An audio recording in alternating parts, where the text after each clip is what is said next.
नरेश मीणा गोविंद सिंह डोटासरा के पैर पड़कर कांग्रेस में हुए थे शामिल। जयंता उपचुनाव को लेकर राजस्थान की राजनीति गरमाई हुई है। हर रोज हर तरफ से नए नए बयान सामने आते रहते हैं। अभी तक नरेश मीणा कांग्रेस से टिकट न मिलने पर नाराज थे और लगातार गोविंद सिंह डोटासरा को लेकर बयानबाजियां कर रहे थे, बार-बार उन्हें लपेटते रहते हैं। इसी बीच कांग्रेस के प्रदेश अध्यक्ष गोविंद सिंह डोटासरा का भी नरेश मीणा को लेकर एक बड़ा बयान सामने आ रहा है, जिसमें गोविंद सिंह डोटासरा पत्रकारों से बात करते हुए कह रहे हैं कि नरेश मीणा उनके पैरों में पड़कर कांग्रेस में शामिल हुए थे। इतना ही नहीं, डोटासरा जी नरेश मीणा को लेकर और भी बड़ी बड़ी बातें कह रहे हैं। डोटासरा जी उस बातचीत के दौरान ही कहते हुए नजर आ रहे हैं कि नरेश मीणा तो कहता है कि पहले उसे विधायक बनाओ, बाद में बाकी कोई पार्टी राज करो राजस्थान में। छबड़ा हो, देवली उनियारा हो, अंता हो, हर जगह से नरेश मीणा चुनाव लड़ लेता है।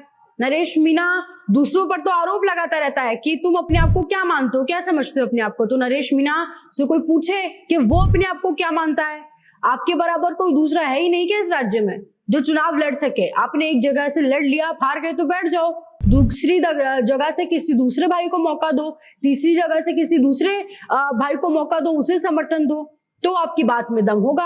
आप तो बस यही कहते रहते हो कि बीजेपी कांग्रेस सब बेकार है, जब तक मुझे एमएलए नहीं बनाया जाए, जब तक कोई काम नहीं होगा तब तक मैं एमएलए ना बनूं।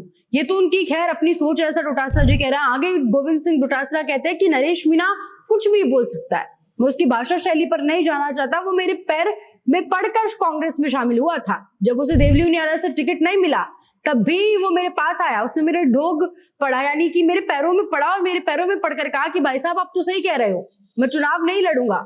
और दूसरे दिन बयान दिया कि गोविंद सिंह डोटासरा बहुत अच्छे आदमी है, बहुत सच्चे आदमी है, सच्चा इंसान है।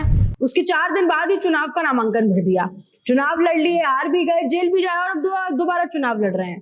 क्या क्या बोलते रहते हैं, वो कुछ भी बोल देते हैं। कभी अशोक चांदना पर बयान दे रहे हैं, भाया को धमकी दे रहे हैं, मेरे लिए कुछ बोल देते हैं, किसी के लिए कुछ भी बोल देते हैं, वो तो उनका अपना विवेक है। ऐसे तमाम बयान डोटासरा जी की तरफ से नरेश मीणा को लेकर सामने आया। यानी इन सारी चीजों से एक तो चीज बहुत अच्छे से साफ रहती है, नरेश मीणा दोबारा कांग्रेस में तो शामिल नहीं हो सकते, क्योंकि नरेश मीणा लगातार बयान देते रहते हैं। अब गोविंद सिंह डोटासरा भी इतनी बड़ी बड़ी बातें नरेश मीणा को लेकर कह रहे हैं कि ये हमारी पार्टी में आया था तो मेरे पैरों में पड़कर आया था।